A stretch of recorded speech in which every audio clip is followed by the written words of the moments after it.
O ministro da Justiça, Flávio Dino, endossou nesta sexta-feira as críticas do presidente Lula contra a política monetária do Banco Central. Dino afirmou que, abre aspas, autonomia não é soberania, fecho aspas. Dino afirmou ainda que, abro mais uma vez aspas, todos os órgãos administrativos estão sob a autoridade do chefe de governo escolhido pela vontade popular. Nenhum mandato presidencial é incondicional e ilimitado, fecho aspas. Nas últimas semanas, o governo elevou o tom e aumentou as críticas ao Banco Central e ao presidente da instituição, Roberto Campos Neto. Agora quero te ouvir, Fernando Capês, a respeito dessas discussões que envolvem o presidente Lula e o Banco Central.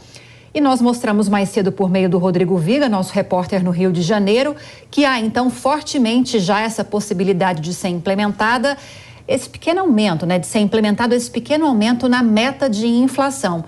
É possível realmente que essas cobranças que estão surgindo por meio do governo vá fazer com que essa mudança aconteça? Ou a justificativa do Banco Central, razões econômicas, é o que vai pesar mais nisso, se acontecer?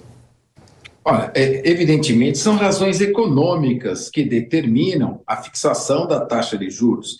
A taxa de juros, a quantidade de papel moeda circulando no país é um reflexo da economia.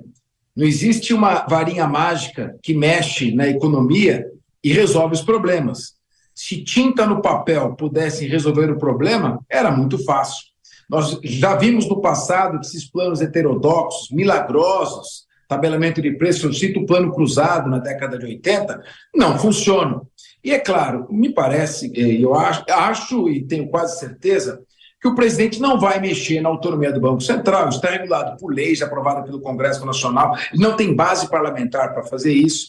E é claro, se ele quiser reduzir a meta de inflação, se ele quiser reduzir a taxa de juros, tem uma receita fácil, não precisa ser economista, é só gastar menos, ou seja, cortar despesas, cortar gastos, fazer reformas administrativas, diminuindo os cargos em comissão, ou seja, estimular as privatizações, não é fazendo discurso pela reversão da privatização da Eletrobras, já rendeu 35 bilhões de reais aos cofres e tira do governo a administração de uma empresa famosa por gerar cabides de emprego e passa com uma gestão eficiente da área privada. Não é revertendo isso que ele vai mexer na taxa de juros. Então, é muito simples. Equilíbrio fiscal. Se ele conseguir atingir a meta do equilíbrio fiscal, gastar menos do que arrecada, reduzir a arrecadação tributária sem quebrar esse balanço entre receita e despesa, claro que ele consegue diminuir meta de inflação, diminuir taxa de juros, mas não artificialmente. Ou seja, discurso é muito bom para iludir, mas não resolve nada. Pois é, Marcelo Suano, você avalia que Flávio Dino atrapalha o processo quando faz uma crítica como essa? Porque, em tese, não é a área dele, né? Agora, você vê que há um movimento, talvez, organizado do governo para pressionar Roberto Campos Neto, pressionar o Banco Central? O que isso pode dar? Olha, é imediato para todos nós. Sim, está um movimento organizado para pressionar. Como foi falado, não é soberano o Banco Central, mas ele tem independência operacional. Isso é um salto num processo de organização de uma governança num país responsável. Eu vou utilizar, para não ser repetitivo, eu vou utilizar o termo austeridade.